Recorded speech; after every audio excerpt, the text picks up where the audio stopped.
il sito dell'osservatorio sarà in grado di fornire sia dati aggiornati e tempestivi, sia anche primi elementi di analisi, informazioni e stime su cosa potrà accadere anche nella composizione del Parlamento europeo, che altrove non si troveranno, nei siti ufficiali non si troveranno. Quindi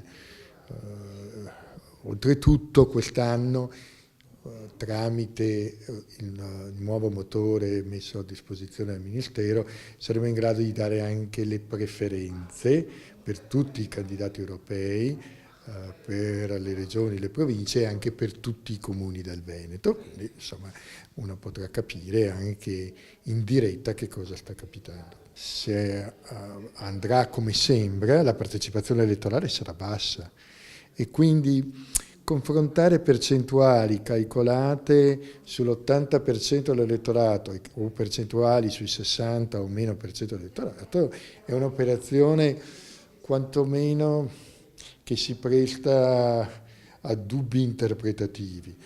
Tant'è vero che il suggerimento è guardare i valori assoluti, ai confronti dei valori assoluti tra elezioni politiche e elezioni europee.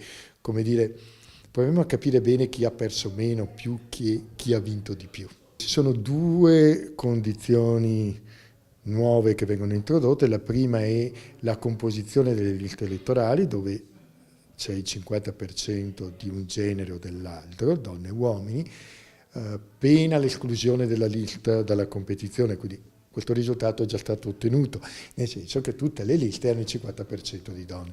Poi c'è la preferenza di genere, il che significa che la seconda preferenza, o la prima, ma insomma, nel caso di due preferenze, una deve essere di genere diverso dall'altra, no?